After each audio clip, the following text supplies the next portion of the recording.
welcome to this video cast for subscribers to davidicke.com.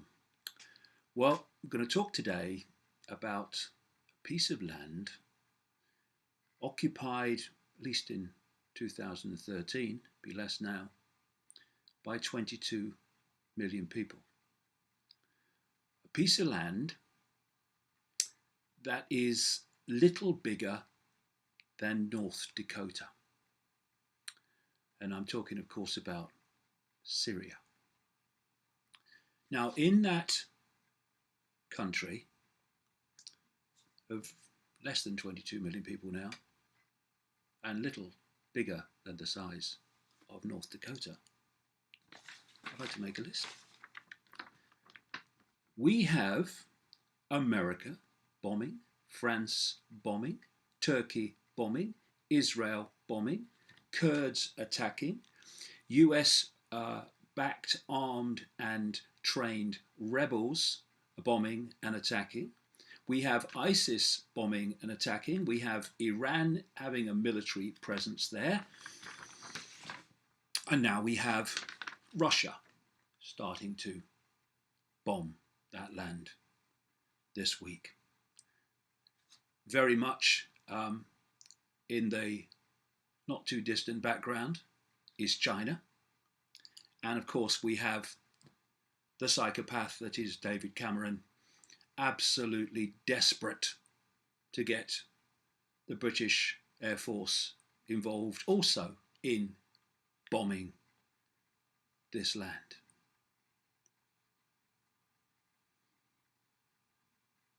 If anyone ever needed confirmation, and of course we don't,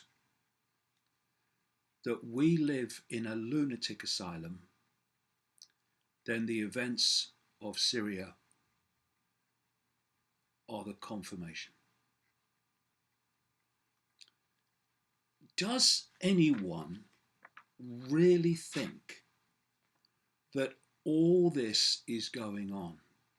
All these countries involved, all this bombing, all this death, destruction, suffering, and refugee creation is happening because the West morally feels that President Assad is a tyrant oppressing his people, and therefore the opposition to him in the country must be supported. Does anyone really believe that? The idea that the United States and Britain alone have any interest whatsoever in the oppression of people, when the British Empire and the American Empire, that is but not named, have spent centuries oppressing people all over the world for their own economic benefit and accumulation of power. They could not give a damn about what is happening in Syria in terms of oppression of the people or whatever else they claim. We have a situation where one of the greatest oppressors of humanity on the planet, Saudi Arabia, which executes someone on average about every 2 days at the moment, is part of the coalition to stop oppression in Syria.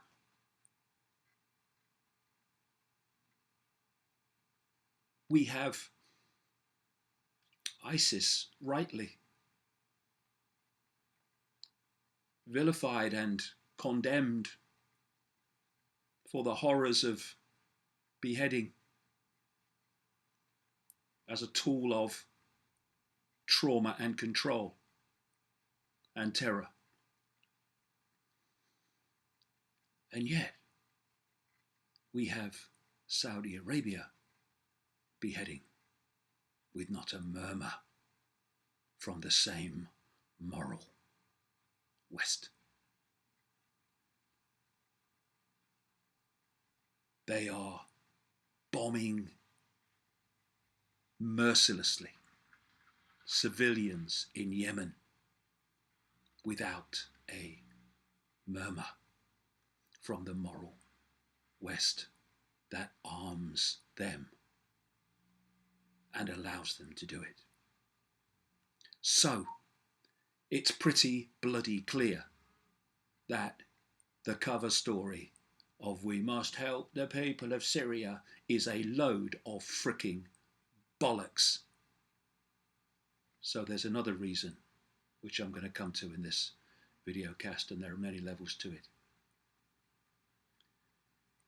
I am sick beyond words at the moral hypocrisy of the Obamas and the Camerons and the Blairs and the Bushes and all these others, the Hollands and the Sarkozys, war criminals, the lot of them, psychopaths,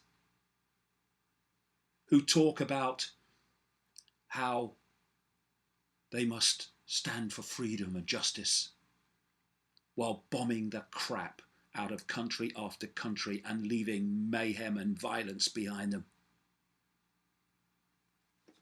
We have a moral United States that has held a British citizen, Shaka Amar, in Guantanamo Bay for 13 years without charge or trial, an innocent man taken from his family and his children, a man denied seeing his children grow up, has a child he's not even seen because he was born after he was taken into captivity by these psychopaths.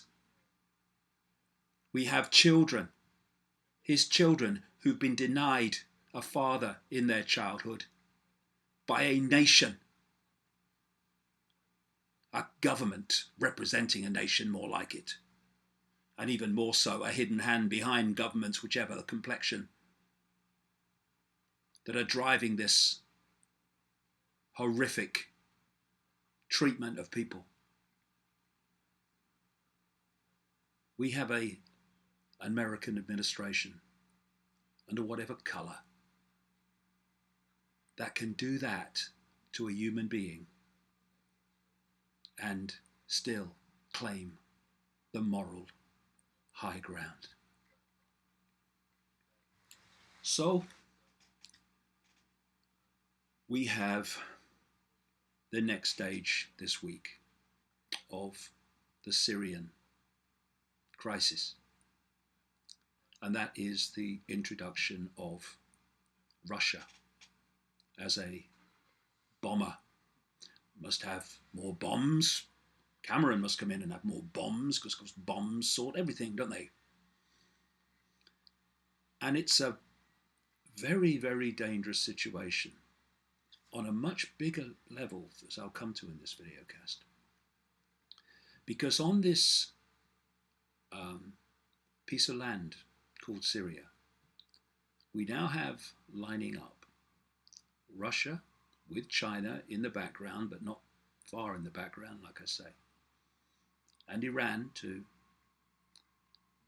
against the American, British, French led West, with Israel, the elephant in the living room, behind them. And obviously, President Putin has gone in there to protect the Assad government. Not just to do that, but to protect Russian military and naval interests in Syria from the gathering chaos, upheaval, and takeover.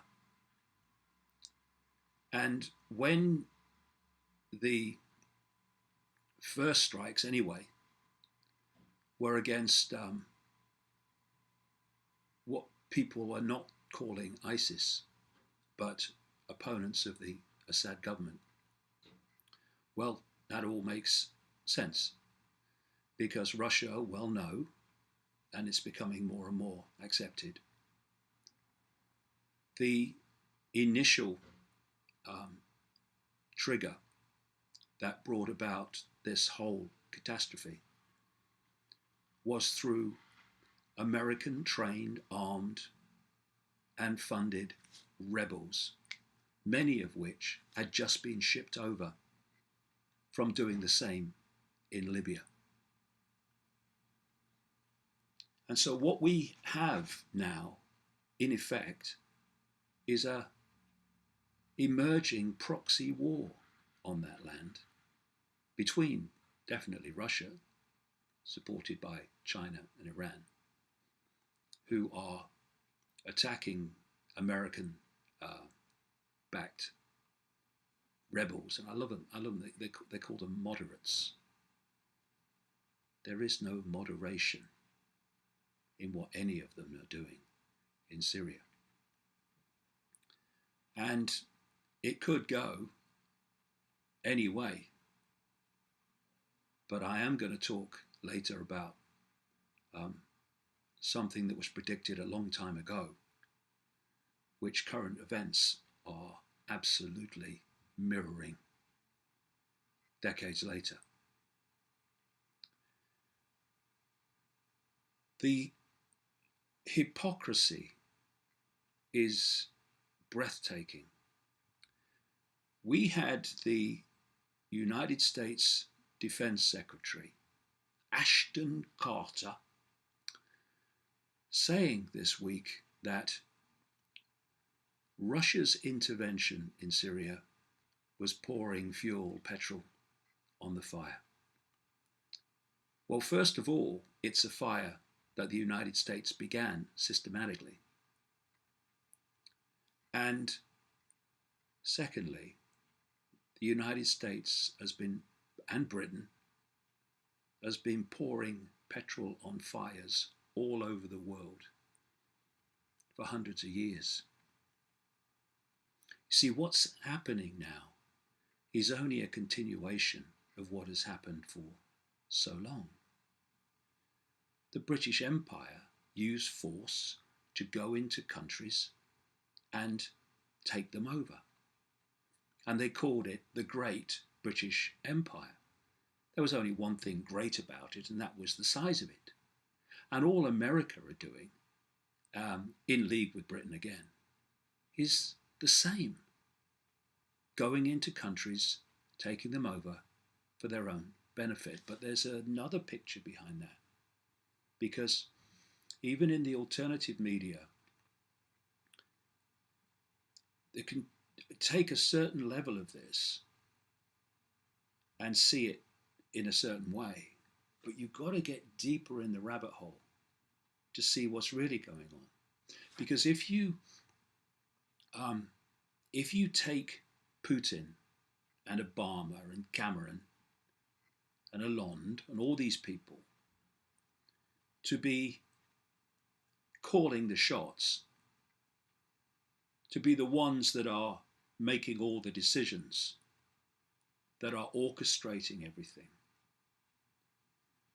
Putin too, then there's much of it, or much of the plot, that's being missed. Because there is a hidden hand, which I've exposed at great length in my books, which has a global network and networks within each country in a structure that operates like a multinational corporation. You have the headquarters, in this case, the center of the web. And then you have the subsidiary webs or parts of the web in different countries that we call the United States, Britain, France, Russia. And these presidents like Obama and prime ministers like Cameron and Putin, they come into prominence, and that's what we see. And when we see them, we say he's in control, he's in control, he's in control, he's running the country, but he's not, because the next election or whenever he goes at some point, they'll disappear, and another group of people will come up, and they'll be perceived to be in control of events, but they're not, because the hidden hand is there, whoever the puppets are at the time. And it's the hidden hand that is driving this. And so if you look at Syria, it can be seen on one level as Putin coming in to respond to what's happening, to what the United States is doing, Britain's doing in Syria. And on that level, that's true. That is what's happening. But if you go deeper, then what appears to be one thing can actually be another. And that brings me to the infamous and much discussed and often dismissed letter from Albert Pike in 1871. It's when he is said to have sent a letter to a man called Giuseppe Mazzini, one of the founders of the mafia, and absolutely involved in this whole web that I'm talking about. You know, for people who haven't come across Albert Pike, he was a Freemasonic hero in the United States. He was the supreme pontiff of universal Freemasonry in the 19th century, one of the inspirations for the Ku Klux Klan. Nice man. And he is supposed to have written this letter to Mazzini in 1871, detailing 3 world wars that were coming, that this network was going to manipulate, that would change the face of human society. And the letter was claimed to exist by a man called William James Guy Carr, who's an English-born Canadian naval officer, who wrote a book and wrote about the content of this letter. The book was written in 1959, and it was called Satan, Prince of the World. Now, the first 2 world wars were accurately described in what Carr said was in the letter.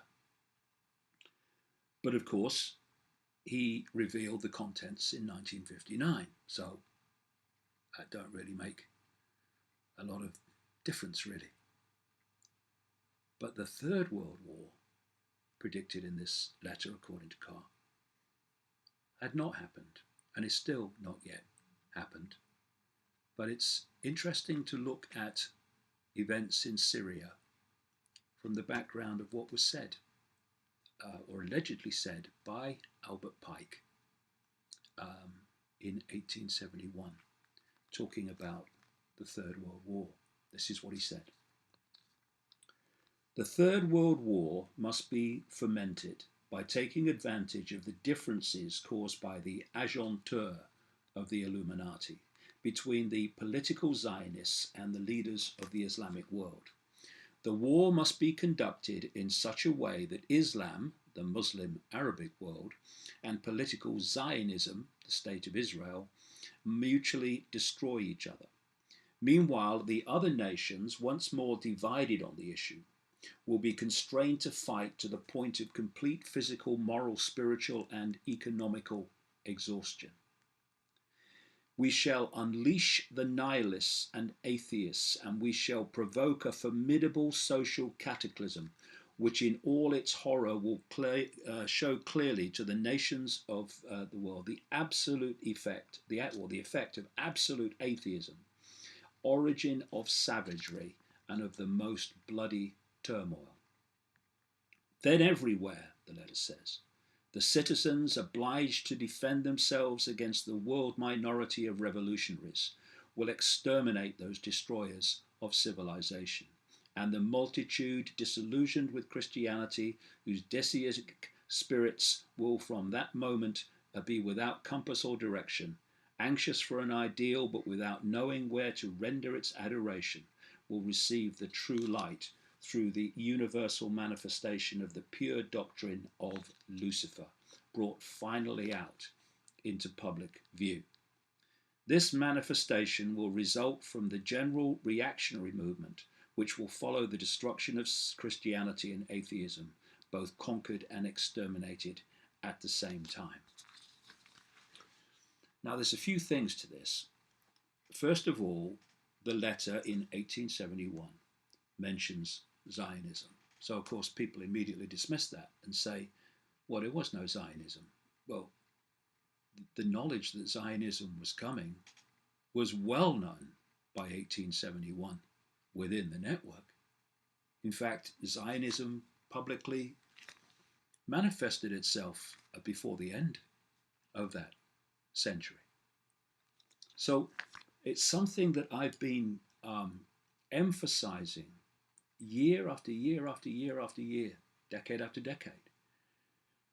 This global unfolding plan for humanity is not made up on the hoof, and it's not made up a few days, weeks, months, or even years in advance. It's put in place way back and then played out like dominoes falling, knocking over the next thing, knocking over the next thing. So, for instance, you have the Syrian situation and the North African and Middle East situation knocking the next domino out, which I've spoken about in a recent video cast, which is mass migration into Europe. And he talks there, Pike, about nihilists, unleashing nihilists to create mayhem.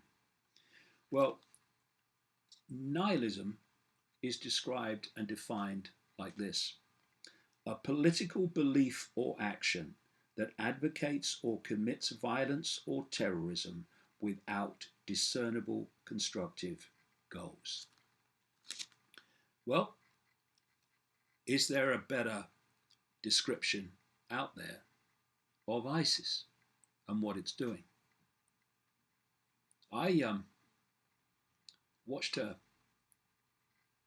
film report the other night from inside ISIS and what they were doing to children. They had people telling their stories who'd been in the ISIS fold and then had gotten out into Turkey. And they are taking kids from the earliest age and they're indoctrinating them in the most merciless way, programming them to believe that anyone who is not in ISIS is an infidel who must be killed, making them witness killings, and even making them do the killing,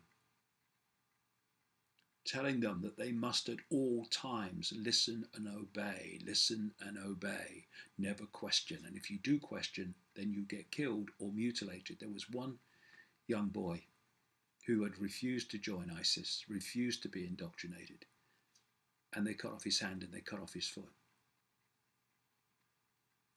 Now, this level of sheer super psychopathic evil is the very mentality of the force behind all this in the shadows that I've been exposing all these years. And when you look at ISIS, you are looking at the blueprint for the world they want everywhere. So the whole theme of nihilism, unleashing nihilism on the world, fits what is happening with ISIS. And then you look, and I'll keep it brief because I've said this before in these videocasts. Then you look at the run-up to this, like I said earlier, this is nothing to do with the Syrian people. It's nothing really to do with Assad, except that he's in their way, so he's got to go. It could have been someone else in their way, and he'd have to go. When you take it back, you can go back to September 2000 and the Project for the New American Century think tank document listing a series of countries in the Middle East and North Africa that they wanted to take out and take over. You look at what General Wesley Clark said, former Supreme Commander in NATO, who said that immediately after 9/11 he was told that there were this list of countries they were going to take over and invade, and they were the same countries the Project for the New American Century in September 2000 had talked about. And the document in September 2000 had said we need another Pearl Harbor to trigger this process of taking over these countries. And of course, we had 9/11, which is blatantly an inside job for the specific reason of triggering this so-called war on terror, which has led us to where we are now. So they go into Afghanistan, they go into Iraq, they go into Libya, now they go into Syria. Also on the list is Iran, also on the list is Lebanon, which is being crushed by the influx of refugees from Syria into what is a very small country. And so you are seeing this unfold before your eyes. So what's happening in Syria is merely an attempt that's actually become log-jammed because of Assad's resistance to take over Syria in line with the list. And notice this. While this list of countries has been unfolding in terms of either direct invasion or invasion via funding, arming, and training rebels, we have had a series of presidents and a series of prime ministers. In America, we started off with Bush after the Project for the New American Century document was published, and the people behind it, the Bushes, the Cheneys, the Zackheims, and all these people, the Rumsfelds, they came to power in the Bush administration to carry out what was in their document. So we had a right-wing Republican that started it off. And then we moved, after two periods in office of that idiot, we had Obama, who appeared to be completely the opposite, claimed he was the opposite, Mr. Change, Democrat. He comes in, and in his 2 terms, that list has continued to be ticked off. In Britain, we've had Blair, started off with Bush, ticking off the list. And we went briefly through his colleague, Gordon Brown, to David Cameron today. David Cameron is in the Conservative Party, which is different to Blair's Labour Party. But when Cameron came in, the list continued to be ticked off just as it was with Blair and Bush. In France, you had Sarkozy ticking off the list with Britain and America. And then in came his opponent, Hollande, and the list has continued to be ticked off. It is so blatant, you would think a moron could see it. But the media keep reporting the story according to Western propaganda. I had to smile this week when the Russian bombing in Syria began. And they said, oh no, we targeted ISIS targets.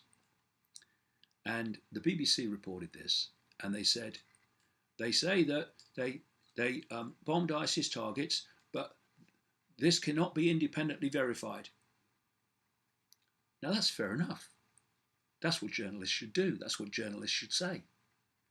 But through all this period of ticking off the list right to present day, when America says we did this, when Britain says we did this, then it's accepted they did this. There's no, oh, but we don't have independent verification. Because the media is not just not independent in terms of who owns it, it's not independent in the way that it treats different countries. It's almost like you watch a football program, like the England team are playing or whatever, and the commentators and everyone in the program is kind of hoping England will and win and supporting England, right? Well, that's how the journalists are working with these wars. Yeah, they must be telling the truth. They're the government of our country. But them, oh no, they can't be telling the truth. We have no verification. And so you've got this propaganda bias, which is also driving this ticking off of the list. And behind it, there is the elephant on the sofa, Israel. Those that wrote the Project for the New American Century document were all Zionists, all of them. They were either born Zionists or they were supporters of Zionism, because it's a political movement, it's not a race. And there's Israel sitting there, that little sliver of land. You know, it's only the size of New Jersey, which is the 47th in size state in America. Got about 8 million people, sliver of land, and it is creating mayhem. Why? Because it is simply a fiefdom of the House of Rothschild.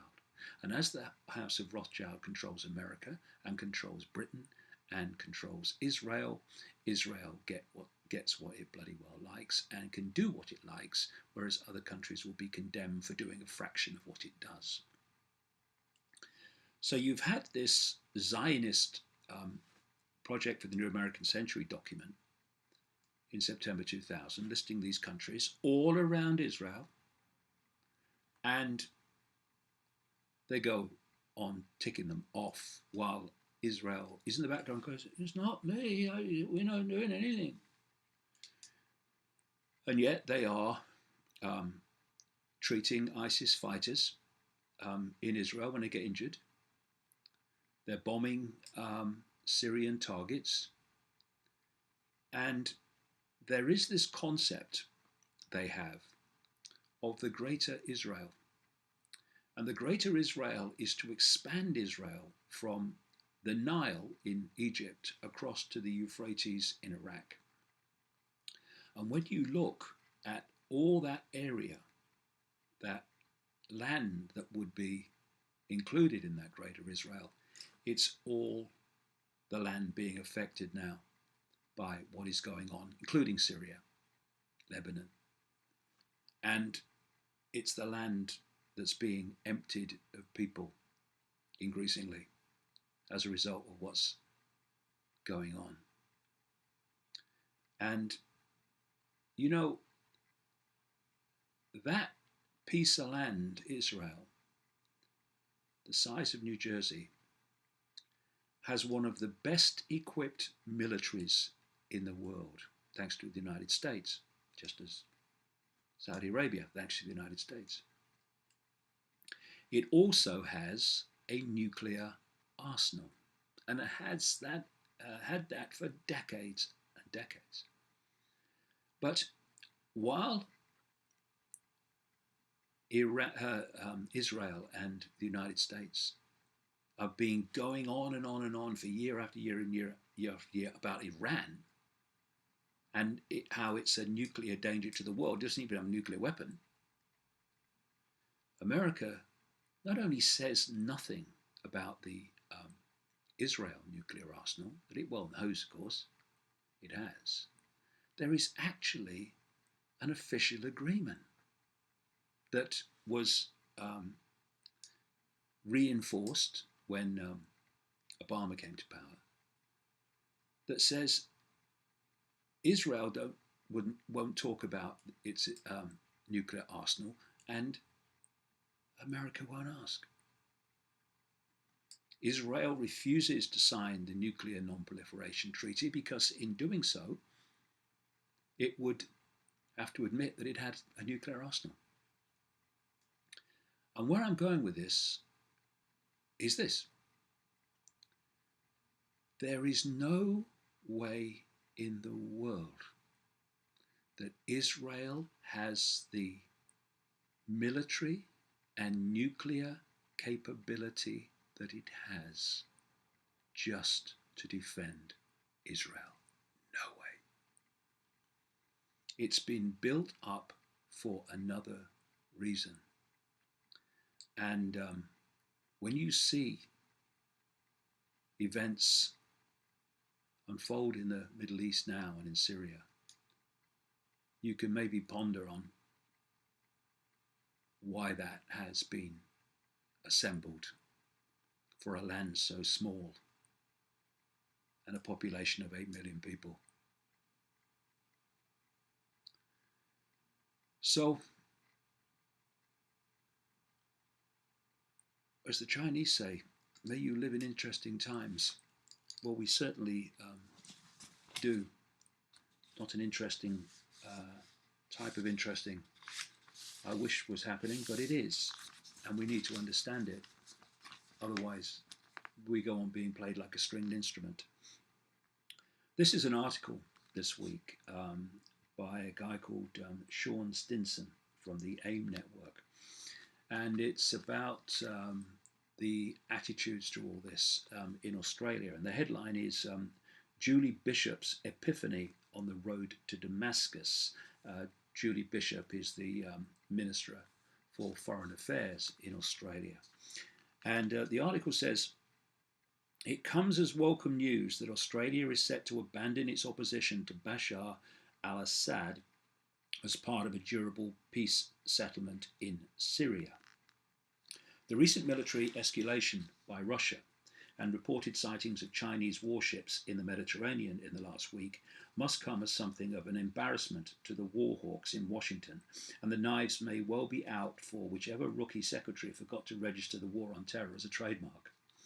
Still, this has done little to change the tripartisan rhetoric coming out of Canberra.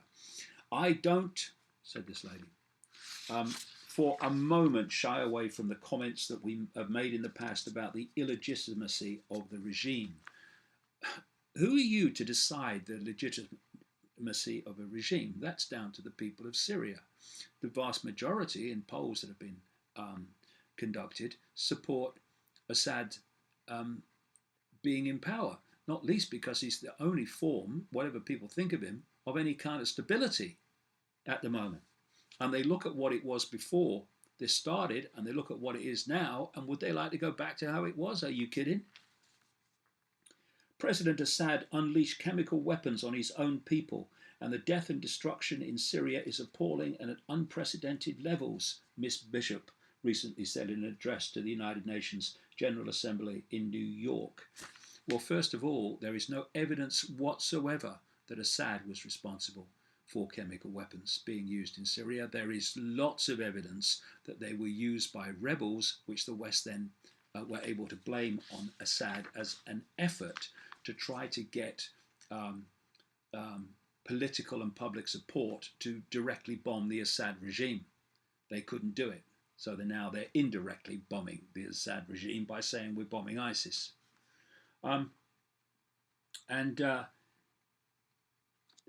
These people say, I mean, I've heard it this week from the American ambassador to Britain.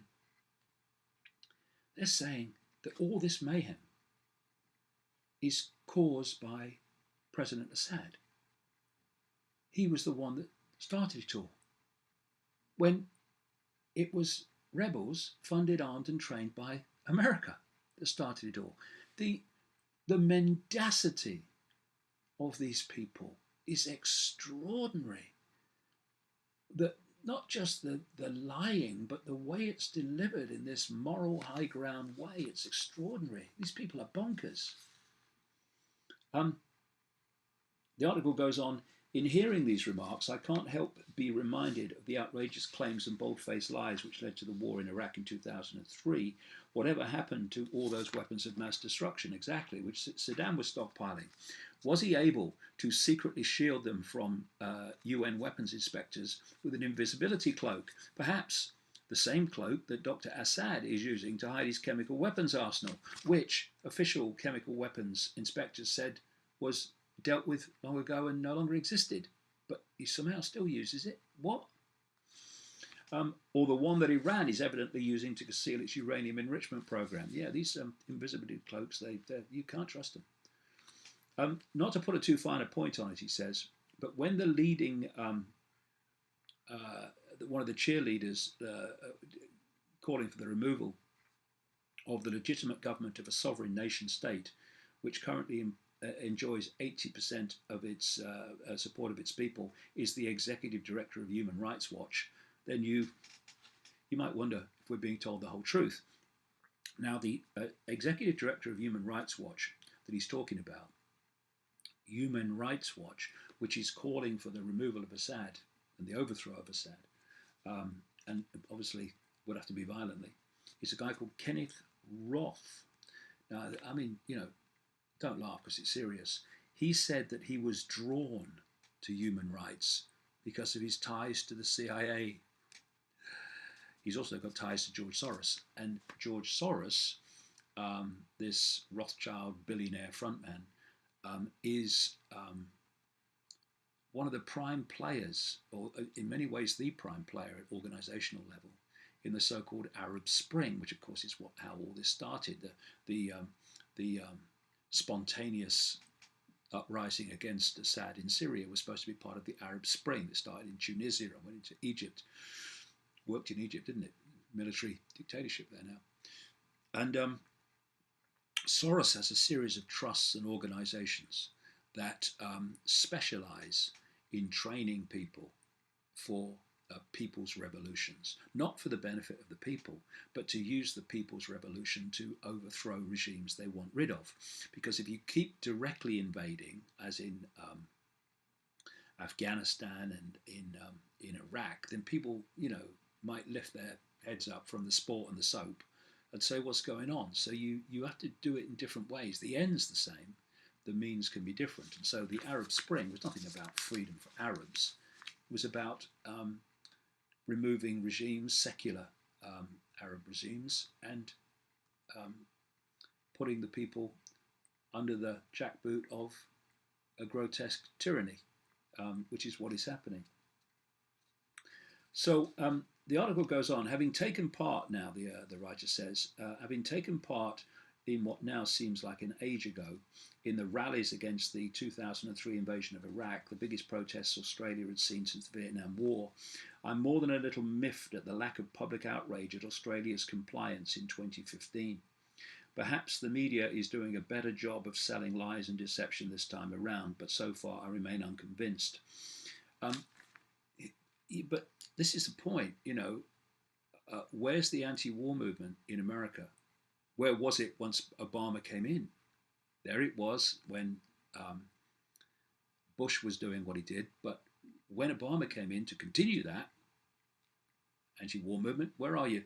I want to see him. And then you had the situation in Britain, and he points out there in Australia, where this uprising and this determination to oppose these wars at one point is now basically dissipated. And it comes down to this. They say every Christmas, don't buy your children puppies, because they use this line, a puppy is not for Christmas, it's for life. Well, challenging tyranny is not for one moment. It's for life. Oh, drop my glasses. And most people don't follow that at all. They get bored with it. They get tired of it. Oh, we've tried. We have to keep going. Because what's the alternative? That if you don't keep going and keep challenging what's going on, then it just goes on, not just the same, but gets worse. I'm tired, he says, of the blatant propaganda surrounding this illegal war. I'm tired of the persistent references to civil war in a country which is clearly being attacked by outside forces. That's another thing.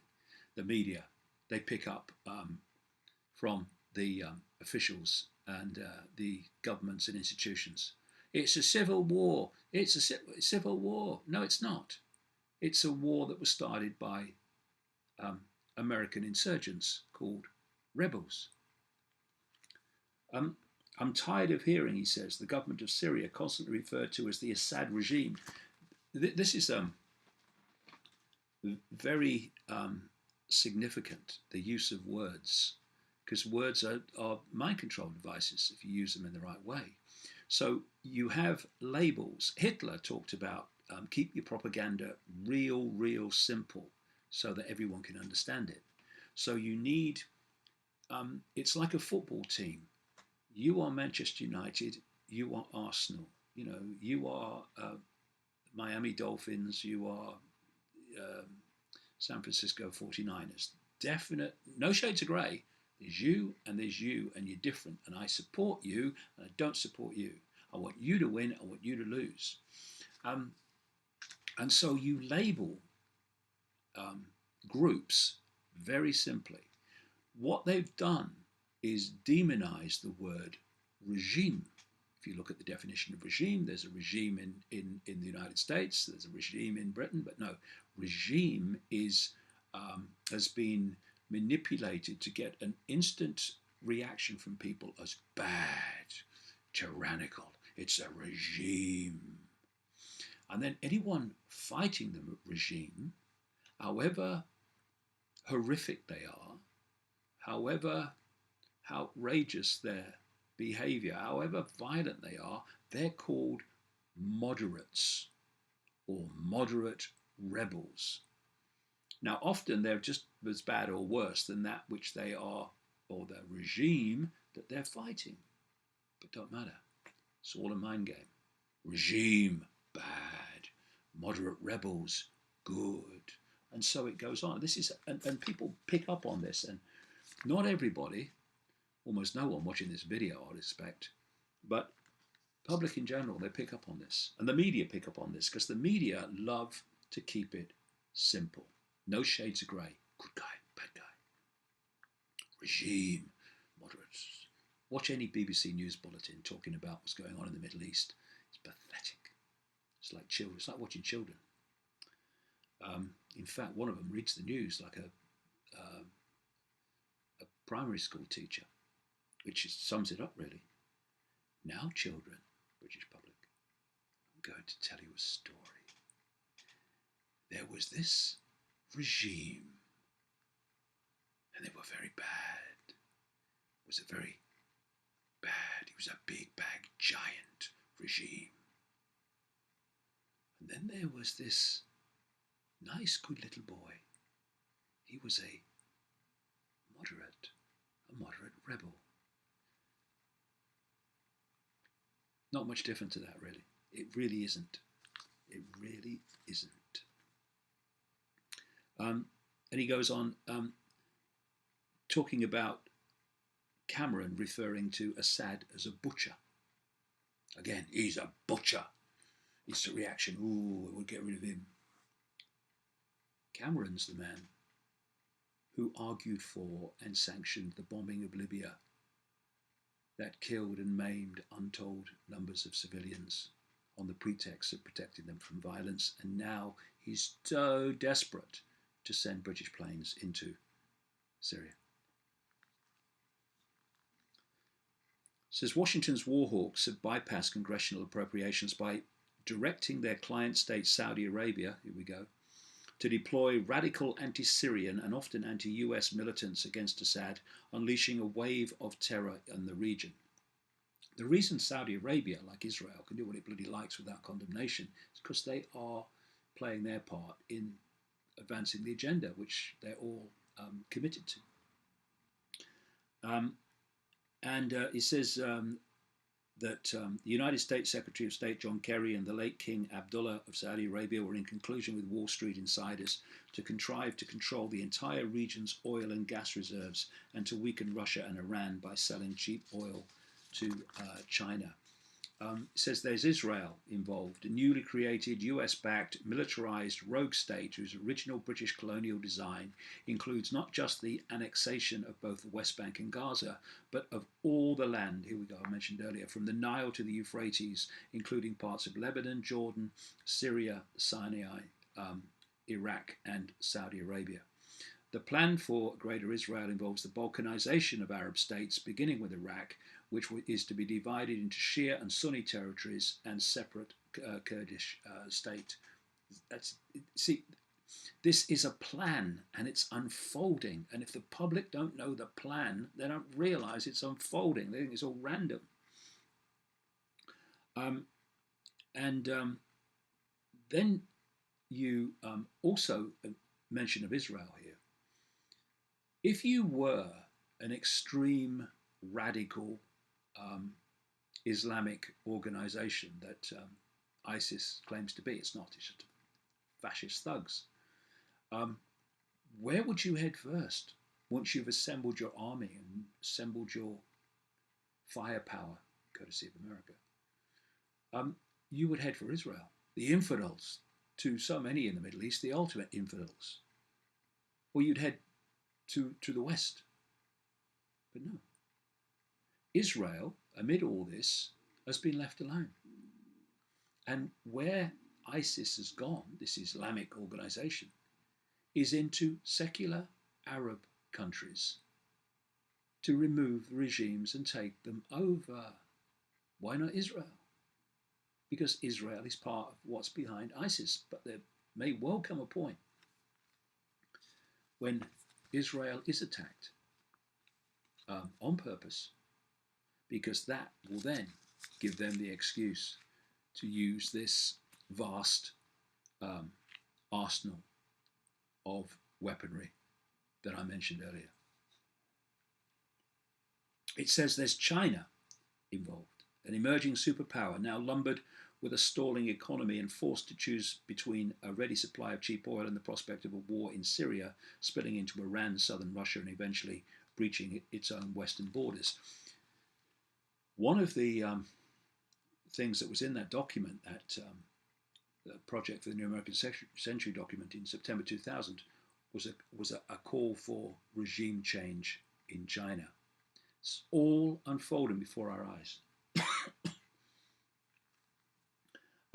There's Germany, which seemed to have embraced the prospect of close to 1 million new low-paid workers with the same enthusiasm with which it welcomed the surge of cheap skilled labour at the close of the Soviet era, an attitude perfectly consistent with EU ambitions to enforce human misery through austerity.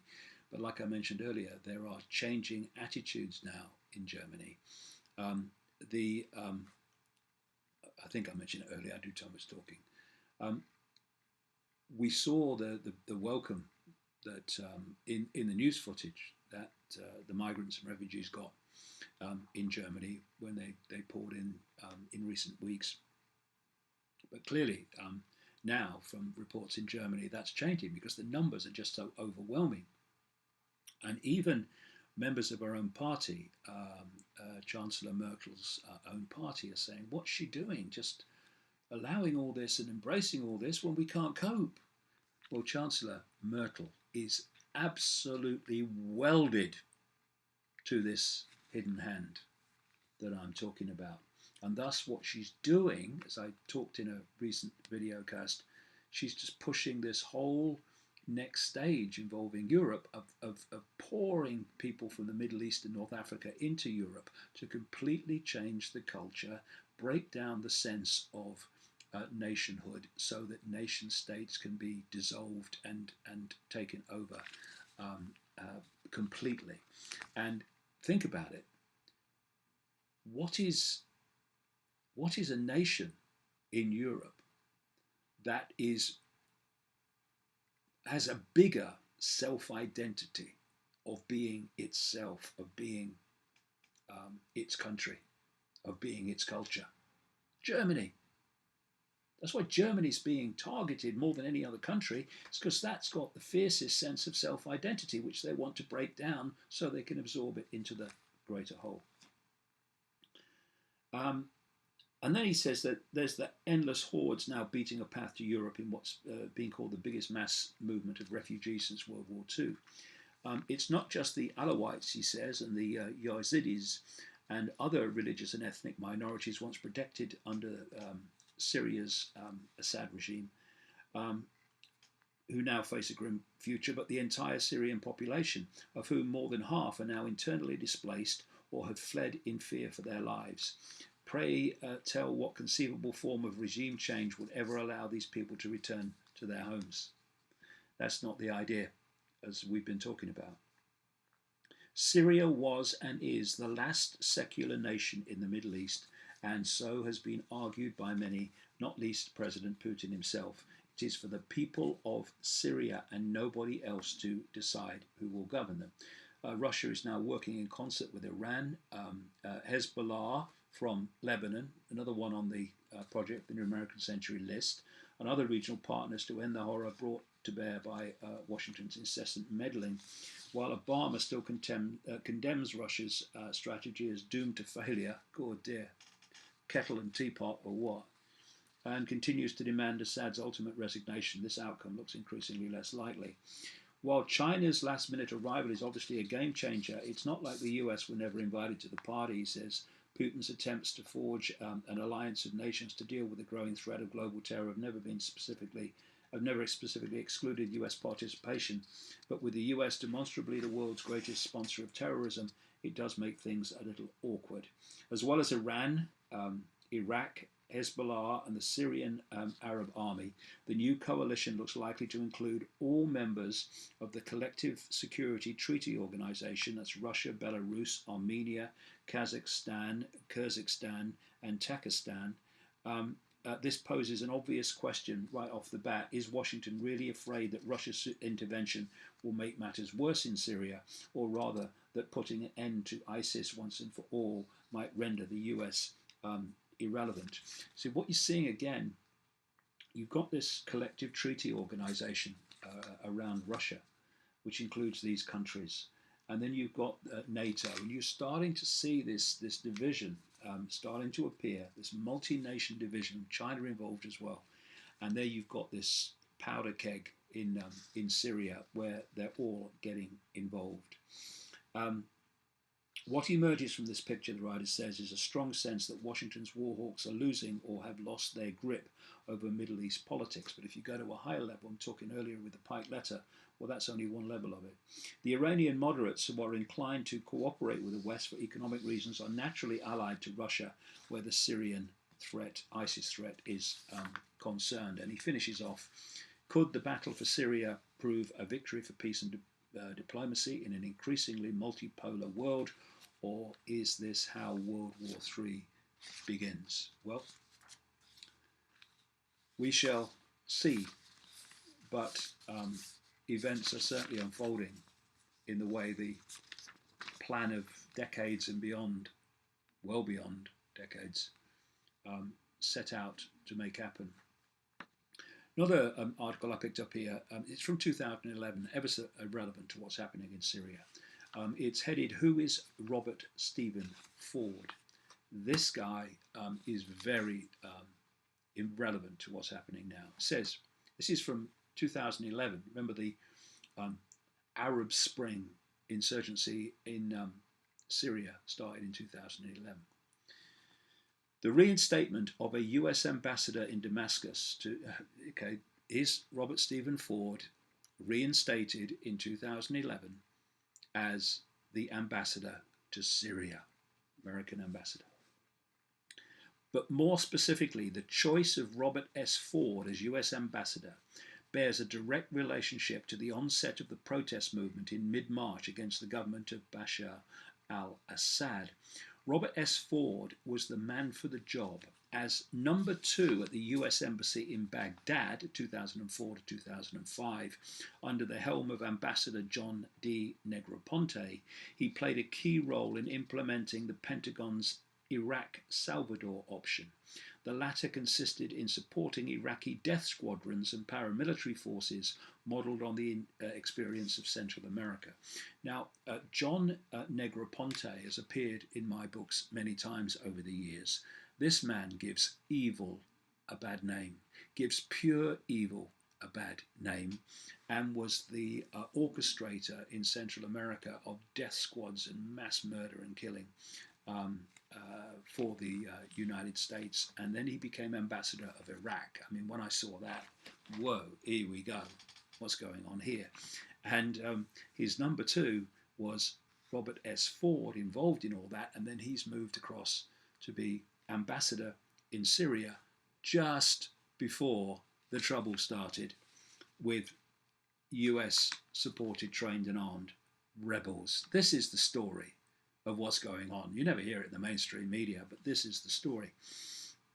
The Western media has misled public opinion on the nature of the Arab protest movement by failing to address the support provided by the US State Department, as well as US foundations, including the National Endowment for Democracy, to selected pro-US opposition groups. Known and documented, the US State Department has been funding opponents of Syrian President Bashar al-Assad since 2006. Exactly. That's why all this Arab Spring was in preparation. Says the protest movement in Syria was upheld by the media as part of the Arab Spring, presented to public opinion as a pro-democracy protest movement, which spread spontaneously from Egypt and onwards. And the fact of the matter is that these various country initiatives were closely timed and coordinated. Absolutely right. There is reason to believe that events in Syria, however, were planned well in advance in coordination with the process of regime change in other Arab countries, including Egypt and Tunisia. The outbreak of the protest movement in the southern border city of Daraa was carefully timed to follow the events in Tunisia and Egypt. It's worth noting that the US embassy in various countries has played a central role in supporting opposition groups. In Egypt, for instance, the April 6 youth movement, very much involved in this fake Arab Spring in Egypt that led to military control, was supported directly by the US embassy in Cairo, and I've talked about that in my books, my earlier books. Interesting in this week where all this is happening is that there was the story of Jeremy Corbyn, who has just become the leader of the opposition Labour Party in Britain, and he's coming from a different direction to these psychopaths. Don't agree with everything he says, don't agree with everything he does, but, you know, breath of fresh air in so many ways. And the headline here is "Reality of British Empire should be taught in schools," he says. Because the British Empire is really the hidden hand empire. It's just a vehicle. And so what you had with the British Empire is you had people like, for instance, Cecil Rhodes, a Rothschild frontman, going into southern Africa and creating war and conflict between the tribes of South Africa, so that they basically fought each other and destroyed each other. And what he would do was this. He'd go to a tribe and he would say, they're going to do this to you. And then he would go to the other tribe and say, they're going to do this to you. And he'd say to them both, you want to get your retaliation in first, in effect. And he would create a conflict, a war between them. I've just described Henry Kissinger's shuttle diplomacy of the 1970s. Same thing. And when one of these tribes was basically at the point of defeat, he would go to them and say, look, your only way of surviving is to come under the protection of the British Empire. And they would agree, because they thought they had no option in the circumstances. And then the British Empire with its military would come in and destroy the other tribe and take over everything. That's how it works. So what is happening? This is how the British Empire worked all along. So what's happening now with the American Empire in cohorts with the British, etc., in the Middle East is just exactly the same techniques, everything. Continuation, just acquiring more and more. So Corbyn told young Labour supporters on Monday that the national curriculum should include lessons on how the British Empire expanded at the expense of people. Oh no, can't tell them that. It's the truth. Perhaps we should do a little bit more about how history is taught in our schools, said Corbyn, absolutely, who is a lifelong anti-imperialist and peace campaigner. He said that while the history of European expansion is important, there are two other things that need to be added to that. One is the expansion of one empire at the expense of people, where that empire is expanding. We need to get the story from the people where that empire is expanding rather than those who came there to take control of it. History is written by the winners, as they say. In July, Indian politician Shashi Tharoor made a passionate speech at the University of Oxford claiming his country was entitled to financial compensation after centuries of exploitation and foreign rule. The video of Tharoor's speech was viewed by more than 1.5 million people on YouTube and reported in the Indian press, which said Britain's rise, although this is what he said, Britain's rise for 200 years was financed by its depredations in India. We paid for our own oppression. It's a bit rich to oppress, maim, kill, torture, and repress, and then celebrate democracy at the end of it. Eh? It's the same recurring story, right to present day. He further said Indians had paid for their own oppression by buying British goods, arguing that by the turn of the century they were the biggest buyers of British products in the world. And the British Empire is just a name given to a recurring hidden hand empire. We had the Babylonian Empire. The same bloodlines created the Roman Empire. The same bloodlines created the British Empire. The same bloodlines are behind the American Empire, and what they want is a global empire. That's what it's all about. And we had a situation this week where President Obama at the UN actually boasted of the success of the Libyan campaign, which takes both mendacity and, I'll give him the benefit of the doubt and say self-deception, but he must know he's lying, to new levels. President Obama's address to the United Nations on Monday presented an elaborate apology for his foreign policy, including something very few people would attempt to defend as a success, the overthrow of dictator Gaddafi in Libya. The president said this adventure should be viewed as an example of international cooperation. Yeah, let's all bomb them. Yeah, that's good cooperation.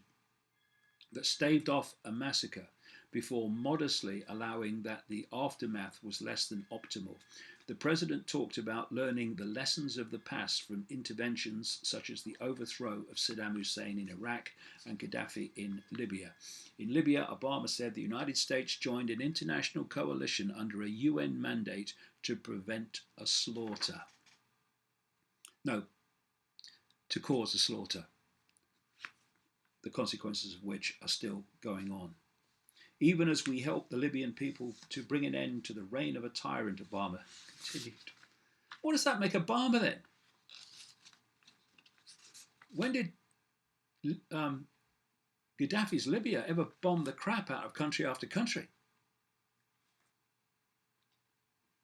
Our coalition could have and should have, he said, done more to fill a vacuum left behind. You have never had any intention of doing that. You never have. In such efforts, the United States will always play our part. And one final story this week, which is very much connected to this and the migration crisis and suppression of freedom of expression. Mark Zuckerberg, of course, officially runs Facebook. I don't believe it personally, but officially he does. He's the front man for it. Mark Zuckerberg caught on hot mic saying Facebook will censor anti-migrant posts. This is how it all works. Media in cohorts with politics, both answering to the same hidden hand web. Facebook CEO Mark Zuckerberg was caught discussing the censorship of anti-migrant posts at the United Nations Development Summit on Saturday, speaking with German Chancellor Angela Merkel. According to CNBC, the pair were caught on a hot mic after Merkel confronted Zuckerberg on social media posts critical of the wave of Syrian refugees entering Germany. She don't want opposition to be seen and have a voice to that, because her job, given to her by the web, is to fill Germany with enough migrants to change the nature of German society. For reasons I discussed in other videocasts and mentioned a few minutes ago. After being asked about Facebook's efforts to curtail speech, Zuckerberg stated, "We need to do some work," confirming he'd already started looking at ways to hinder comments in opposition to Merkel's immigration stance. "Are you working on this?" Merkel asked. "Yeah," Zuckerberg responded. "Cool," before their microphone was cut. In response to the shocking revelation, media outlets such as Bloomberg Web immediately leapt to the defense of the tech giant, insinuating that any critique of the German government's response to the migrant crisis would be racist and xenophobic. Yeah, as long as people working for Bloomberg don't have to cope with it, especially Michael Bloomberg, a former mayor of New York, goodness knows how many times, who owns the bloody thing. Only just last week, an article by InfoWars' Kit Daniels examining the Pope's controversial comments on mass migration or mass immigration was pulled and barred from Facebook without explanation. They've done it to me. They don't give you any explanation at all, because they're a law unto themselves. All this kind of, yeah, Facebook, hey, Zuckerberg, hey, yeah, cool, are you cool with that? Cool. It's all a front. It's a vicious organization working for the gang, working for the web, created by the web. Since the migration crisis began, news outlets across the globe have both covered up crucial facts, specifically NATO's responsibility in destabilizing Syria, and gone out of their way to outright ignore any stories that highlight the criminal acts of migrants. All a mind game. Zuckerberg's penchant for censoring speech deemed politically incorrect is unsurprising, given his meeting late last year with Liu Wei, the Tsar of China's authoritarian internet censorship system, and that's what they want everywhere. So it's amazing when you start out talking about one thing, although the theme continues, how all these other things come out of it, because everything connects to everything else. It's all connected because ultimately the same source and the same force is behind it all. And that's what the mainstream media will never tell you. And that's why people like me do what we do. See you next week. Bye.